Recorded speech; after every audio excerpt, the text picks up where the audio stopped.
Peace. How you guys doing? It's your boy FREEPLAY, and we're back with another video. I just got the living room set up again, and I just wanted to make a quick video showing you guys a beat that I was cooking up on the ASR. I was watching the TMRO network with Don Cannon. Shout out Don Cannon, and the Jake One, who's one of my favorite producers. Very inspirational when looking at ASR stuff, and a legend. So I just got everything set up today actually, and started cooking up on the ASR, and I wanted to show you guys something I made with a sample and with some drums from I believe Snare Jordan Volume 1. So some new gear too that I'll be going over on another video that I got.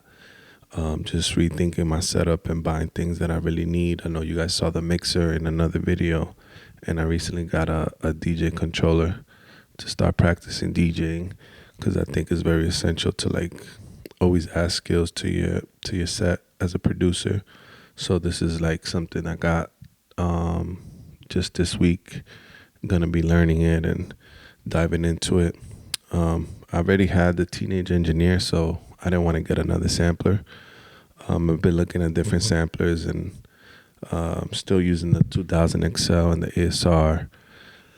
But nothing exciting, at least in the market for me right now, that I need. And I think even though this could be considered a production tool, it uses a whole nother record box is what I'm using. I know it works with Serato too, but I'll talk about it more in another video and my thought process as to why I got it. But for now, I just wanted to make a video. I know I've been away for a while, and show you guys what I did in the ASR. So I'm going to cut to the ASR and just break down the different parts of the beat and play you guys the beat. But thank you guys for always rocking with me. Shout out to the people new to the channel. You know, you guys been trickling in a few subscribers here and there, and I hope you guys get value out of this stuff. That's what I'm here for. I don't really care about, growing very fast for this channel. I just want it to be very organic and for the people, for the community, and hopefully you guys learn something just like I learned from watching the Jake One interview today by Don Cannon. Just started thinking about the ASR in a whole different light, and it was really fun cooking up this one. So enough of the talking. I'm gonna cut to the sampler and show you guys what I did. Peace. All right, so we're here in front of the ASR, and I'm gonna just break down each element of this beat that I made. There's 7 tracks on it, 7 different elements, and I'll start with the sample, which is what I started with on this beat. And basically I'll play you guys the loop first. I'll play you guys the whole sample.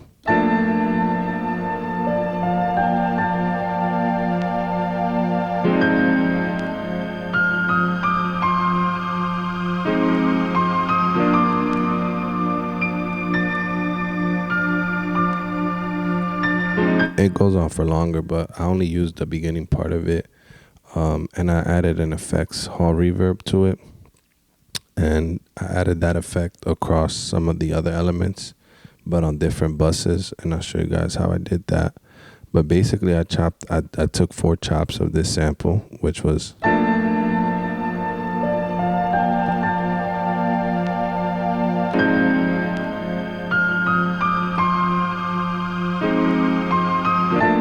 then I went back. So basically I chopped it into different, basically like if it was a loop, so I could play it in and fit it into a sequence. And I always put it usually on no pitch, and then just copy the wave sample over and over, and then adjust the wave start, the start of the wave sample. And I didn't add any filtering to this. I went into the sequence and I tapped the tempo with the enter button, and I found it at around 88 or 92, and then finally got it up to 88.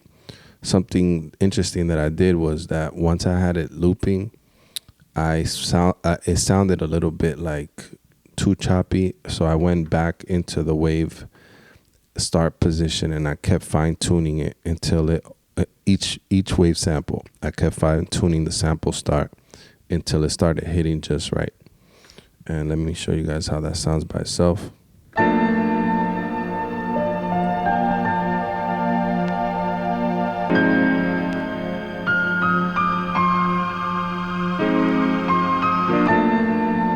like at the end when it turns around, it sounds a little bit like you could tell it's a sample, but as the sample plays throughout, it kind of just sounded like I couldn't hear the chops or like the clicks. And sometimes I leave the clicks in there so it could sound like it's super like, yeah, I chopped this up, but I kind of like the piano was so beautiful. I wanted it to flow without having to like just press one key and like try to make it fit a perfect loop. I find like if I chop it into little pieces, it just flows better. And I like chopping, so it makes it more fun. The next thing that I added was a kick. Let me solo that and go into the kick. And it's from Snare Jordan Volume 1. And I think I sampled it, put it as the root note here, and then I think I played it down here. And then did something like that, or I don't know, but let me just play it.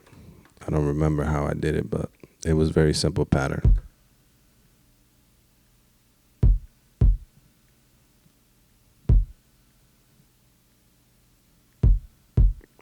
Because again, I was thinking about having an artist rapping on this, and I didn't want like a busy pattern on it. So then I went in and did a snare, very light snare. And again, I like played it at a different pitch when I recorded it. So I put the root note here, and then I think I played it somewhere around here or here. And that sounds like this, hitting on every 2 and 4 beat.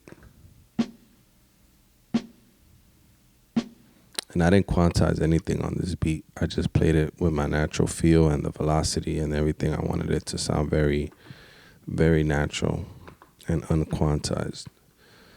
Then the next element that I have was this percussion track, which I have a tambourine, and I also have this. It's like a block and a hat or a crash, and I played it also like just let the loop play with the kick and the snare, and then did something like, and it sounds like this.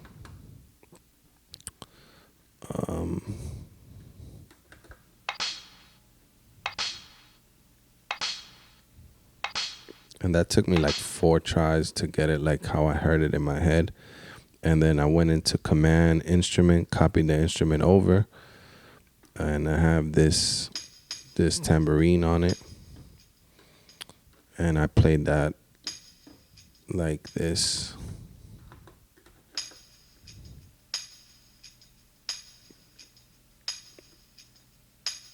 One thing that I did do was change the envelope to percussion on that, but I don't think I did it on here.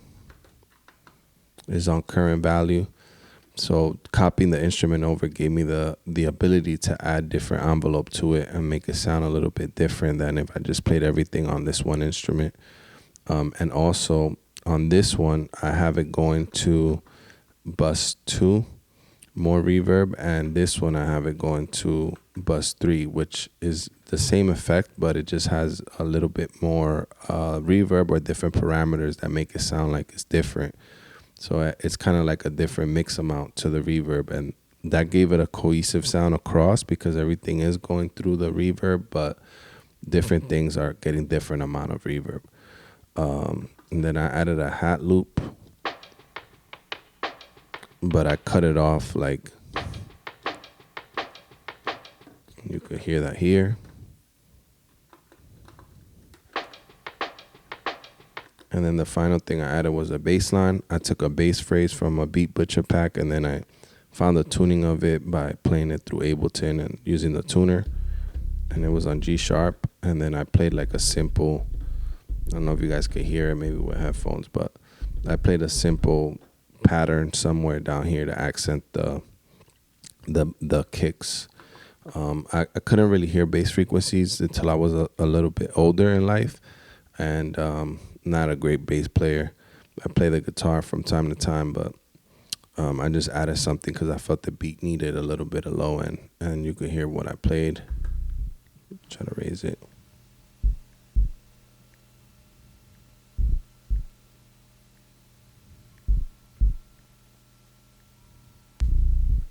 Yeah. And then each one of these instruments are also getting filtered in different ways. I don't know if you guys could see that on the camera, but I mean, I just use my ear, so the numbers don't really matter because you just got to use your ear, and like different modes of the filter will give you different results. So that also helped me like blend everything together and kind of mix it in the ASR and the whole beat. Let me just play you how the whole beat sounds. It's kind of like a loop, which I'll then stem out in Pro Tools. I'll play it and solo each thing and then rebuild the beat in Pro Tools. That's what Jake once says he does, but that's how I've been doing it myself too. I do have the 8 outs, but I don't have an interface that has 8 ins. So I just loop everything like through the stereo and then reconstruct it inside of Pro Tools, Fruity Loops, or Ableton, whichever DAW I'm using at the time. Right now I'm in Pro Tools. Let me play everything, and this is the beat.